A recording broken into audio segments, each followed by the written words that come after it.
Jet. Are you confirmed?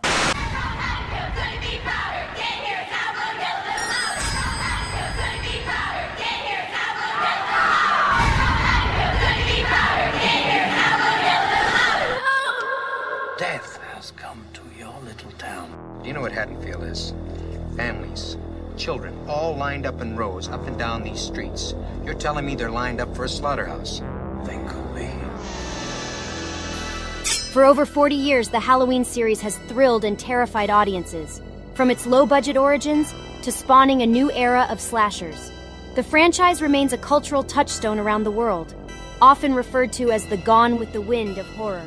From the first chilling notes of the iconic score to the final frame, join Joel Brown as we explore the iconic horror series, digging deep into the characters, the storylines, and the spine-chilling scares. Welcome to Talking Shape with Joel Brown, the ultimate podcast for Halloween franchise enthusiasts.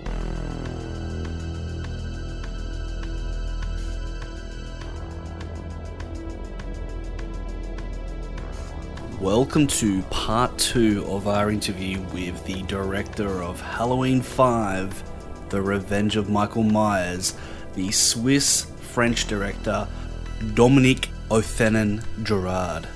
And we mentioned him a little bit earlier, Donald Pleasance, in that classic line that was written for him. Someone mentioned that he kind of saw the role of Dr. Sam Loomis as like a role, like a Shakespeare character. I love the actors. I love actors. I love working with actors, really. It's fantastic. And Donald wanted to be out of Halloween movies. Mustafa pressured him contractually to do 5. And Donald said, okay, it's my last one. That was in the background before he came to the set. And then on the set, he wanted to be the good guy. But he felt that he played the good guy. And I said, no, you're going to be tough with it, Jamie. You are out of your wits. You are so pissed off of not having found and that Michael Myers is still out, and you're a psychiatrist. You haven't found a reason for him and how to get to him. You are going to be really tough with this little girl. And he's tough in the hospital ward with her. He yells at her. He tells her. He sort of, and he, he wanted to be the good figure for his last movie. He didn't want to be the bad figure for his last movie. But with Mustafa's agreement and Donald, we had the right to kill him at the end. And we're supposing that he slamming with this 2x4 Michael Myers under this net of metal and so on, he has a heart attack and dies, or I wanted to leave it open. Did he really die, or is he going to be saved by the police? But anyways, it's there. And a factor that we, again, K&B, genius of the makeup special effects, did his burnt marks so strong, and that Donald had to be 2.5 hours under the makeup every day before his shoot, made him be in a bad mood, basically. I didn't feel he liked to be there. And it was not so easy to have an actor who wants to be off from the set, who has suffered 2 hours in makeup, and who sort of martyrized a little girl, and liked it very much when he's calling to the wood to say, Michael, she's going to be home. You got to come home. Not knowing if Michael, and this is the Shakespearean speech performance, because he gave it, and I said no. You gotta give it with your heart. This is the end. This is your last moment, with Michael and so on.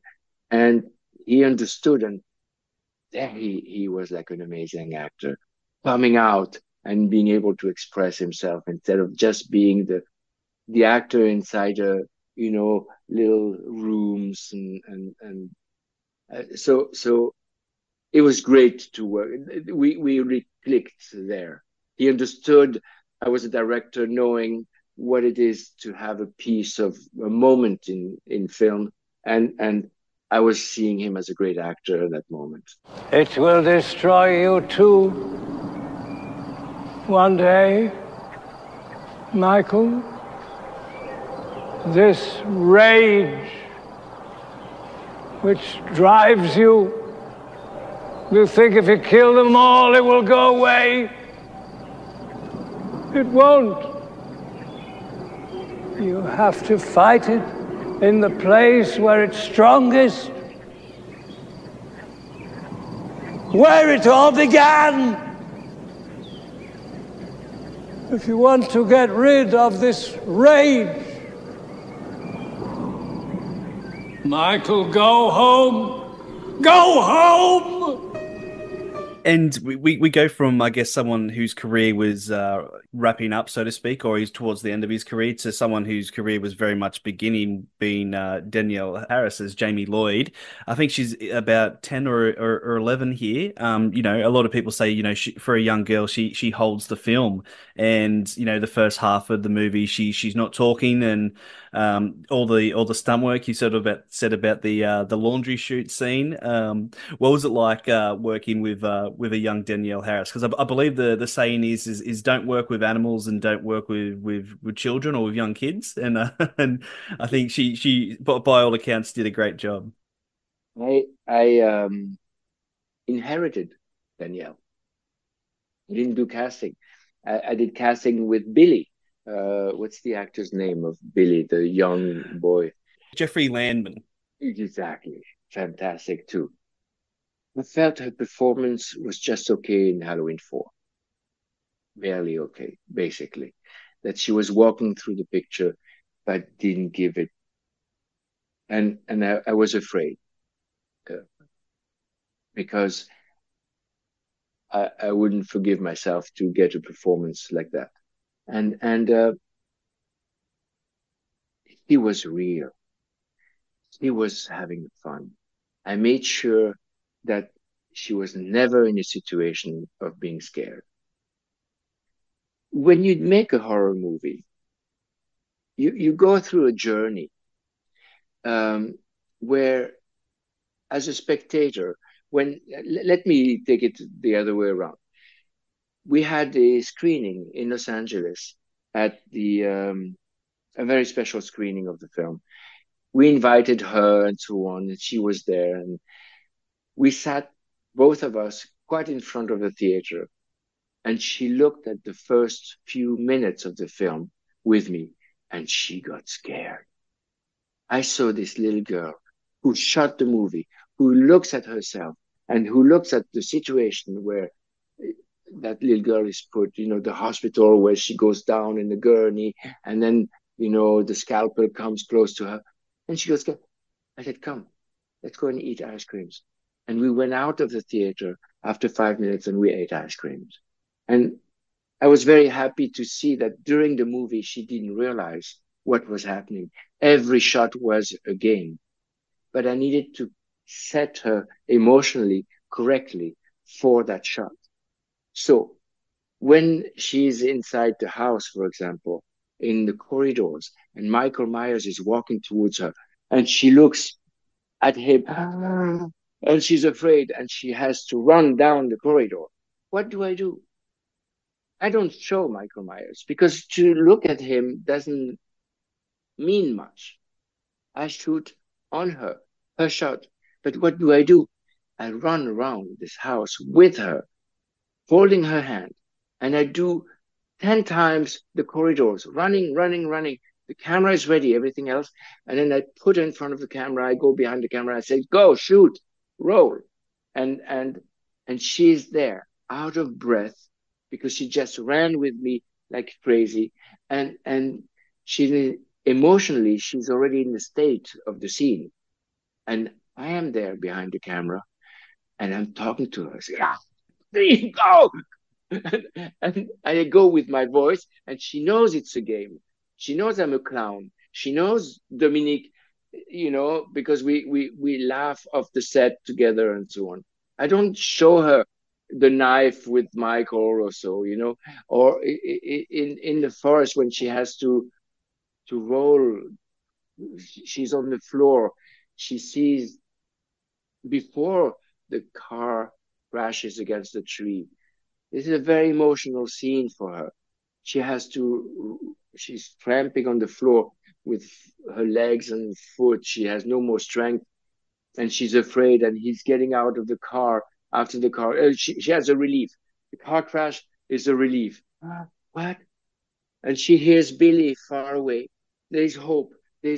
So from fear to hope to now even more fear because he gets out of the car and he almost kills her, and she has to be terrified.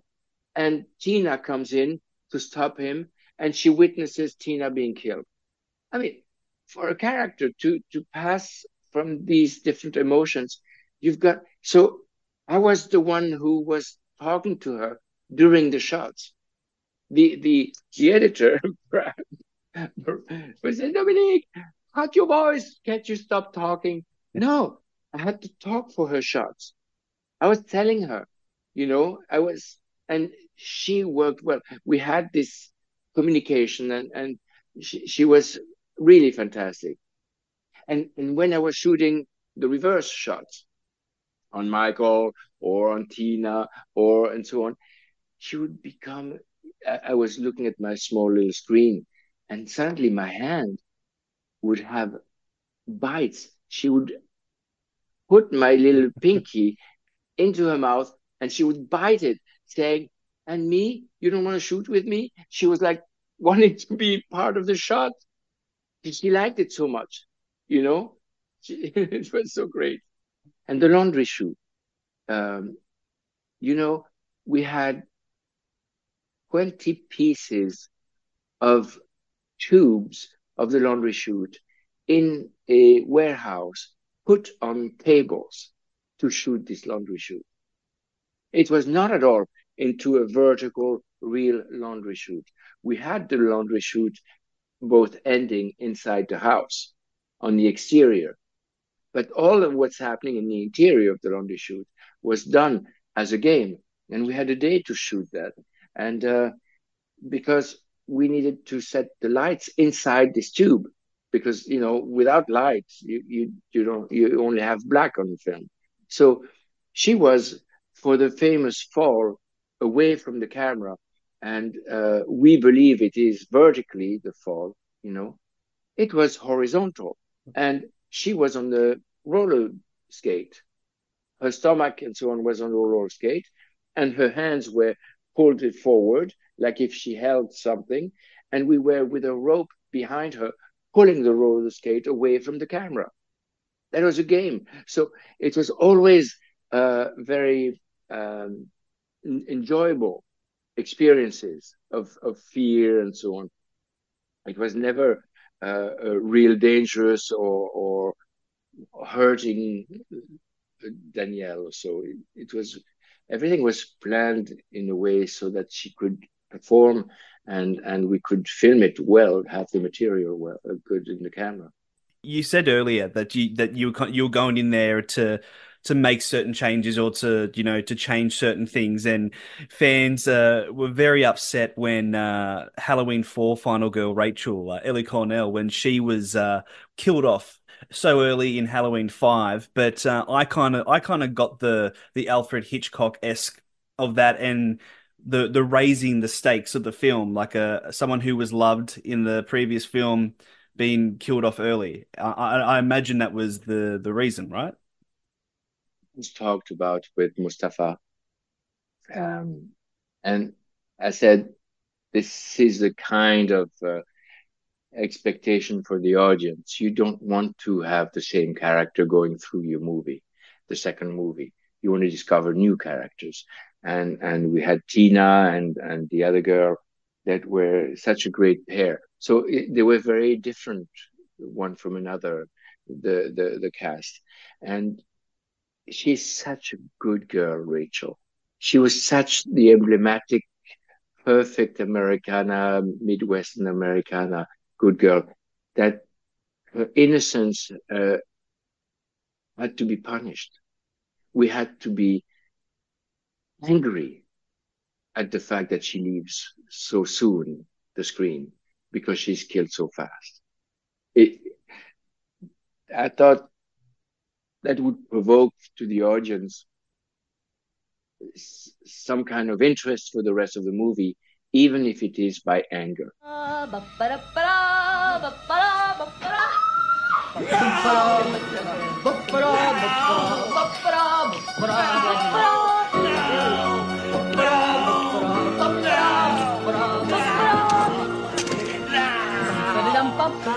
You mentioned there with Rachel's character sort of angering the audience or the fans, and do you think inadvertently that anger went towards the Tina character, Wendy Kaplan? I mean, I'd have to say that she would have to be one of the most hated characters in the Halloween franchise if you talk to a lot of people.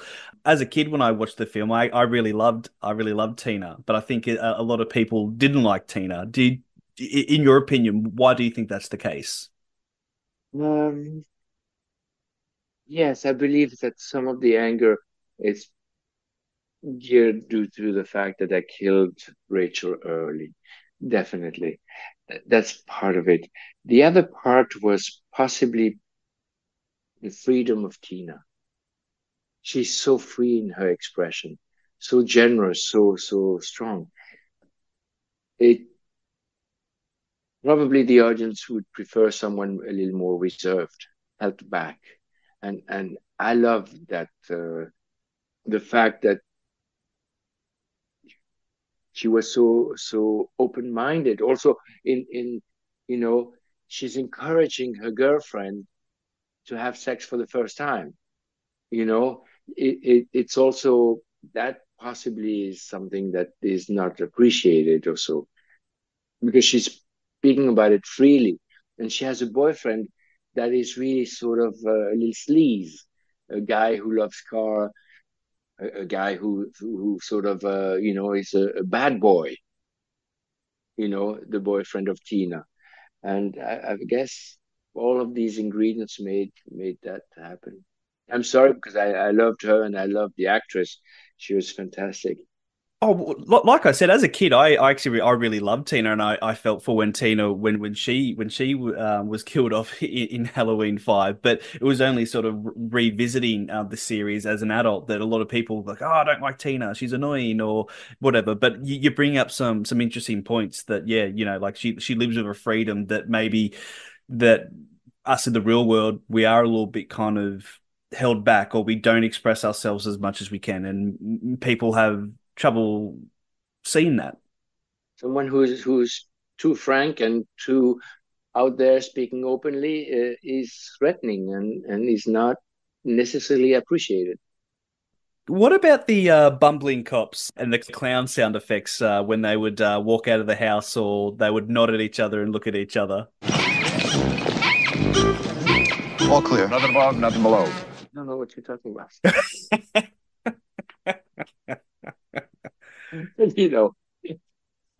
Yes, a little bit of sort of outrageous Laurel and Hardy comedy parts. I don't know. It was in order to be a little bit.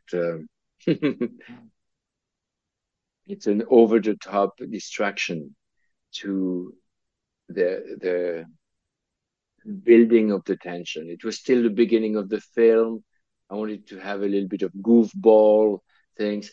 These two guys were cast really because of their difference. One short, one tall, one and I exaggerated that in order to surprise, to say, what the fuck, where are we? What's happening? And I may have done it too much, but Alan Howard with the music went for it. I said, "Are you crazy?" And I said, "Well, okay, let's keep it. Let's try it," and so on. Mustafa kept it, and sort of we went with it. But I'm not so sure today I would go again with such choices. And you mentioned Alan there, who, a lot of people know through the Halloween franchise and collaborating with the likes of John Carpenter. He said that you were really, I think that the previous director for Halloween 4 maybe visited once a month or however long the period was, but you were in there twice a week and were really interested in the music side and getting back to a basics with the piano. Yeah. One forgets easily that audio is huge part of making a horror film succeed. And Alan, in our first meeting, says, I'm not a composer, Dominique. I'm a sound special effects creator. I said, interesting, good. But I've got the rights of John Carpenter's music theme and so on, and he trusts me to work with that and to adapt it and so on. So here you go. You got me. I said, fantastic. Let's work together. And, to build a tension in a movie, it's more by sound and music than by image necessarily. The image can be good and destabilizing, but the audio makes all the effect. And that's why I thought I loved working with Howard, because he was very open-minded, and I wanted to go back to the bare basic, because that little music is ominous. The theme is ominous and played not symphonically, but simply, is even more creepy. It makes me think of children's night music, those little sort of instrument that you play for babies to go fall asleep. And I wanted a bit of that. And I thought that's even more horrible, because we all heard this kind of little sounds when we were kids. And if it is played to bring up evil, it sort of jolts something into the audience, recollection or emotions. It's not right. And storytelling is about showing contrast, showing conflicts. A character wants something, we're interested into the obstacles that he has to surmount in order to get that thing. That's what it is about, storytelling. And music is part of it. It's also, for me, viewed this way. We accompany the character somewhere, and the music needs to be either the obstacle or coloring the big goal of the character. Make sure to check out Season 1 of Talking Shape. Interviews and insights into the Halloween franchise, including former HalloweenMovies.com webmaster Anthony Massey. When Freddy vs. Jason came out, Mustafa called me and called me on my phone, and I was like, the man never called me. And I'm like, what's wrong? And he said, I was just on the phone with Dimension, and he said, they want to pit Michael against Pinhead, and I feel like that's the worst thing to do, and I want to prove them wrong. Can you put a poll up on the website and ask the fans? Sandy Johnson, who played Judith Myers in the original Halloween 1978. Blumhouse, they were looking for me because they wanted to use that footage in the cemetery, but in order to do that, they had to have me sign off on it. Well, of course, I'd been missing for 40 years. Nobody knew where I was, and I didn't know anybody cared. And so they were able to get my signature so that I could be in it again. And Daniel Farrens, the writer of Halloween 6. And the one thing I remember saying to him in that meeting was, it's Rosemary's Baby meets Halloween. That was like the kind of elevator pitch tagline that I said out loud. And his eyes just kind of grew wide. It was almost like, in interviews, and this all happened later, all these interviews that I saw, on, different documentaries on Halloween. But I remember most of us saying then, like, oh, the reason I greenlit Halloween, the original in '78, was that John Carpenter came in to me with a very simple pitch. The boogeyman murders babysitters on Halloween. And he understood that. So when I said Rosemary's Baby meets Halloween, he understood that. It was simple concept that he grasped it right away. Go and write a treatment, come back to us in a week. If we like it, we'll go to the next step. Talking Shape Season 1, now available wherever you stream your podcasts. With the benefit of hindsight, what would an older Dominique say to a younger Dominique now? Like, say, would you have done anything particularly different? I know you mentioned the sound effect with the bumbling cops, but what if you were on set, your older self, and you saw your younger self? Would there be anything that you would pass on in regards to the production, or perhaps maybe just in the industry or a life thing? You're good, Joel. You got an interesting question, Joel. Thank you. Appreciate. Interesting question. I would look at the script. I would focus further onto the structure of how the story unrolls. And I would say to the young Dominic, check out your script first, even further. I think we could have gone further with the script in the screenplay. In general, I don't have such viewpoint. There's maybe 20 years I haven't seen Halloween 5. I don't recollect all the moments. I know the choices I made at the time. I would make them again very often. Structure of the story. Yeah. And how did the experience of directing Halloween 5, how did that influence your, subsequent projects and collaborations and just being attached to that film and this franchise? How did that affect you? It was an immense learning experience to do Halloween 5. The freedom Mustafa Akkad gave me was very precious. He liked me and we worked well together. And we had our differences here and there, right and left. But he accompanied me. When I said I can't work with Rob Draper anymore, Mustafa said immediately, change him. Let's fire him, Dominique. And I said, what? Really? Yeah. You need to be comfortable with your DP. And okay. And Rob was fired. And I hired him the same night again. Then my growth. Yeah, I did a family film with a Down syndrome character being the central character of the film. And she's my sister-in-law, the sister of my wife. We adopted her and so on. And she played the main character. And it was not a biographical story, but it was a story inspired by her.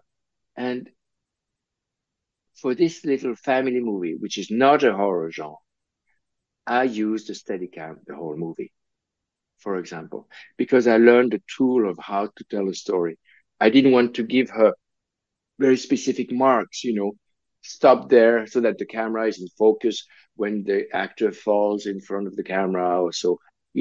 I just wanted to be a little loose, to live with her, to breathe with her, to dance with the character, around the character. And that I've learned from Halloween 5. Having done Halloween 5, I've learned tricks on how to make choices with telling the story visually and the importance of visual storytelling. With Rob Draper, he made his friend, I forget the name now, the Steadicam operator, great artist, come to the set and do the Steadicam for us. And, at that time, we were shooting 35 millimeter. It was not digital. And the camera was blimped, meaning it had a case around the camera that was very heavy. And to hold the Steadicam and with very heavy camera and the lens and so on was immense. And he would always put the camera down, obviously, because he couldn't hold it for us to see the shot and so on. And I was designing shots and they were talking about, he designed this shot this way. For me, it was more instinctive and following Michael from the back and seeing the point of view of Michael onto his target, his victim, and so on. I use it with this kind of language. And Rob Draper and Ted Churchill, who was a Steadicam operator, were really making me realize that Steadicam was a language. Without them too, without me doing this experience of Halloween 5, I would not have learned this tool further in my career. That's one example. The light concept that I dared try to use and to stay rigorous when I first talked to Rob and said, look, I want a jolly, very fun movie, light colors, pastel at the beginning, and really hard contrast, black and white at the end, clair obscur, for the end. This is and Rob said, yes, that's like Milos Sigmund, other great DPs who worked this way.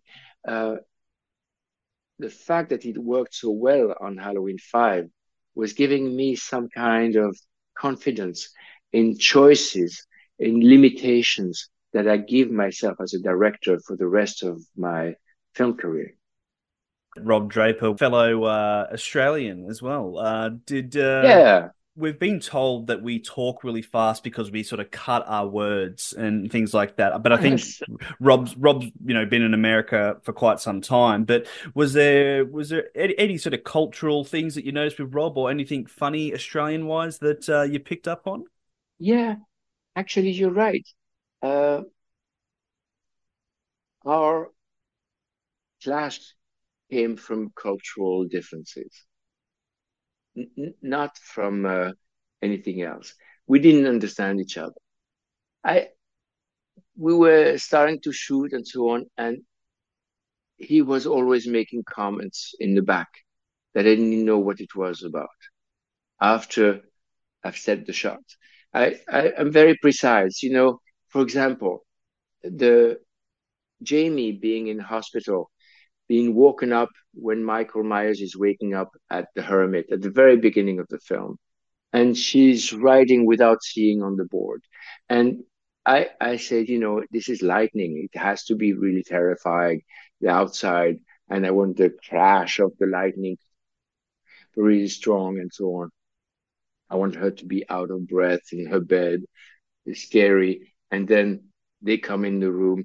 They put her onto the gurney. The gurney goes through the corridors, goes through the staircase, goes through the door of the operating theater. And there, I want the shot to be upside down. And let's set the camera on top of the doorway so that we have a normal horizontal shot. And then as the gurney goes down under the doorway, we are plunging onto her face. And then when the gurney goes into the operating room, the camera continues and we see her upside down. I said, again, a student film shot. I said, what? And this is cultural. He meant when he said that, again, because it's very difficult to set a camera that does a 180 degrees shot manipulated from the top of a doorway that looks on one side of the corridor into the room. It's very difficult to place the camera, these big body things and so on to do. It is not at all simple. And I'm demanding this, and we don't have time because we're shooting in real night, and he has the lighting from outside and so on. And, I'm asking him for very difficult things. I'm asking him to see the room with wide angle. I want to be right in the face of Jamie, and I want the face to be huge in the camera and then very small, like a breathing thing. And instead of having the camera a little bit further with a longer lens where the character can be moving, but it doesn't have such effect onto the audience. And requesting these wide angles means that he cannot put a light in the room. It's terrible.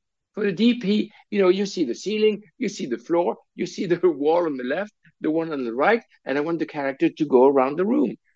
So he's fucked. It's very tough. And I know that. And we clashed because of his probably, yeah, him, when he says it's another student film shot, he says it's another invention. For him, it was pretty, it was not pejorative. I thought he was making fun of me to his crew. And then the crew was like not motivated to make the gear to hold the camera there and to have the light to be outside the hospital on the third floor, and they have to rig these lights so high so that they could light the scene from the windows. This is awful, you know. And his crew was not so motivated, and so I said, we wanted to separate. I said, I can't work. You're not my ally. You're doing your film with your crew, and I feel alone here. You're not coming with me. And we had a talk. At 10 o'clock at night, he had his suitcase all packed with his two kids and his wife. He was ready to take the plane the next morning and so on. And we had a good 2-hour talk that night. I said, come on, stay. And they stayed. And we then, from that moment on, finished the movie in a great way. He was my partner. We were just like really close, and he was agreeing to go into a direction that was unusual, maybe very personal, very Frenchy, maybe. That's what Danielle would say. You know, I'm not an ordinary sort of by the book kind of a guy. That's, I do things a little bit differently, even if the results are similar to the by the book kind of a guy. But in this case, he had to give in, and had to give in to understand him, and understood afterwards the Australian type of cultural accent and making fun and fast way of talking. English is not my first language, obviously. It's tough for me, and for him, he had to pay attention on how I say things. And sometimes when you are in front of a scene, before shooting the scene, you don't know exactly what the components of the scene are going to be. You have a vision. How to explain a vision to someone, a DP, an actor, and so on. You have to lead them, and the director's job is to talk to everyone so that they complement this vision. They go in the direction of the vision of the scene. The scene with Jamie being into the laundry in the psychiatric hospital, she runs away from the shadow of the gardener who looks like Michael Myers, and she goes down into the basement, and she goes through the sheets that are hanging, drying, and then she goes into this room where there's the heater, the heating devices, and so on. Is a scene that I improvised. I said, I want the sheets to be drying there, and I would like to see Chinese shadows of Michael Myers behind the sheets and her, and they get entangled in the sheets, and maybe the light goes off and on, and Rob built that scene with me in the sense of wide angle handheld, because I wanted to have fast movements. It was not anymore the time for Steadicam, and to have flash of neon tubes flashing, not being totally regular, and we built the scene. And Mustafa Akkad said, it's never going to make the film, this scene. It's too horrible. It's too scary. And once he saw it editing, he said it was shit. When he knew I was making these scenes, he said, what is Dominique doing in the basement? Why doesn't he confront the girl with Michael? He's using 2 more hours of a shooting day. I said, yeah, but it's suspenseful. This is what, your film is about. It's suspense. Is she going to survive or not this laundry scene? And once he saw it, he said, great, and so on. But, sometimes people don't have the possibility to see what's going to happen when you enter into a poor set with just hanging sheets, and we created a moment. And I think with Rob potentially, and this is an Australia, we talk about cultural and Australian thing. I think I'm trying to think of a way how to explain it. Like Australians have dry humor, and I think sarcasm is part of that, and it can be interpreted as insults, but it's not meant that way, if that makes sense. That's what he explained to me. That's why we got along. I thought it was insulting, Yeah. Consciously these kind of sarcasm comments and so on. But he thought, no, it is because I liked it. And I made these comments. Yeah. And we sorted that out. Thank you for explaining it. Looking forward this year, being the 35th anniversary of Halloween 5, do you have any plans or any chance that you'll put Halloween 5 on this year and revisit it and view it again? Why not? I mean, time for me means nothing. I mean, 35 years or yesterday. I mean, when I talk to you, I see the scenes as if I'm in the scenes. For example, the laundry shoots or so. I have this recollection. For me, it hasn't got dust on it. It hasn't accumulated time. It's not old memories or so. I remember, Don Shanks vividly as I saw him and looked up. He's so tall. I need to look up at him, and I like that. His hand is so big and valuable and frank and honest, and for me, it's real today. So nostalgia, no, why not? Watching the movie, sure. Maybe in the theater that would be nice with an audience or so with my friends of today, I guess. We almost redid several times a movie with Malek, son of Mustafa. Malek, who was a kid on the set of Halloween 5. He was 9 years old or 8 or 9 years old. And I was telling him, come and have a look. And he was a little kid, next to Jamie and so on. And Malek asked me several times if it was possible to redo an installment or so. And it didn't work out for scheduling purposes or other things. So I wouldn't have been against it at all. I thought it was a fun experience. And today, I would do one taking similar freedoms as I took in Halloween 5 compared to the legacy that I received. Because I do believe that each film needs to hold on their own, even if they are part of a whole series, and some decisions directors or writers need to take is to make that piece work. And that's my focus, and Mustafa understood this. I want to clear one thing out. My contract with Mustafa, being paid poorly for the job, my agent created a clause on the contract saying, all right, residuals. And Mustafa says, you're not coming into it.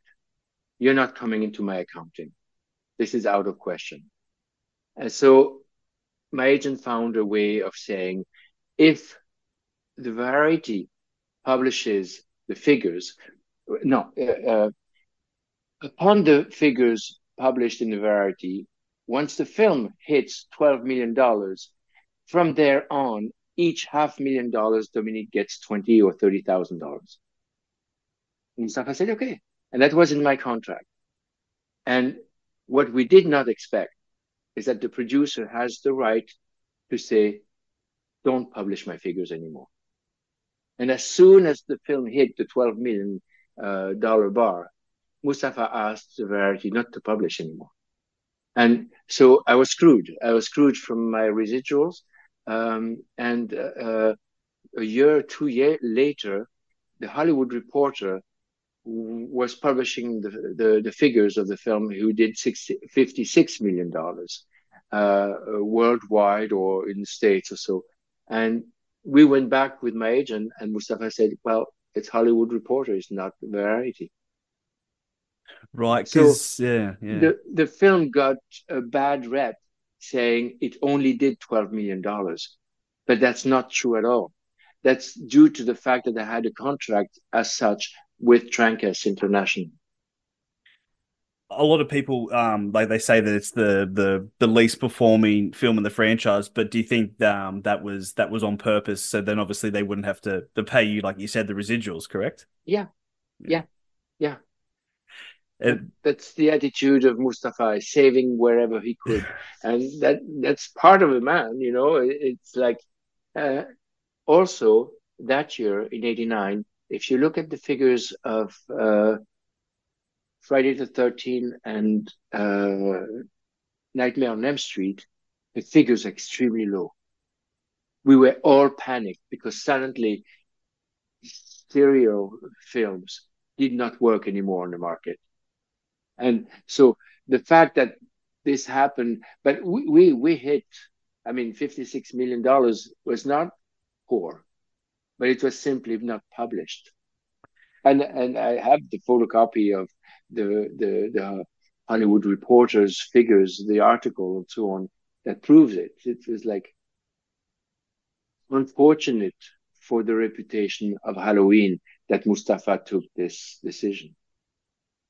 And that's a pretty big revelation. The reporter that reported on that is that knowledge out there? Would you say there's other people that know of that information? I don't know. Well, surely it was there. It was not a specific article on Halloween 5. It was within the serial and these movies did and so on. It was an article that was speaking, and that it was 2 years later. It was not close to the date of the release of Halloween 5. It was not in 89. It was in 90 or 91 or so, that it came out. I fell upon it totally by random. I don't know. And it must have been out there, but it's not known linked to Halloween. When you look at Halloween, probably if you look at the fact that in 90s, in those years, you don't have digital. It's all paper. And once the paper, who goes into the archives looking at every Hollywood Reporter to see where Halloween 5 may have been published in numbers? Today, it would have been widely known. At the time, who cares? It was already set in the mind of the people that Halloween 5 did not do well in the box office. And in fact, I feel terrible about it because it's not true. It did very well. When you look back at it, do you look back and see that you were having fun? Because there's footage out there where I think when you're set up in Utah or in a hotel motel, and there's lots of footage of parties. Do you have any recollection of any of the parties that were happening on set? I was not so much part of them. Too much work. I retrieved. So I know the crew was just having a great time. They were really all together because they were outside of Los Angeles, and they mixed well with the part of the crew from Utah. It was Salt Lake City we shot at, and it was really fun. They were, but I did not party very much. I have to say, I was a bit excluded from all this by myself because we were riding at night.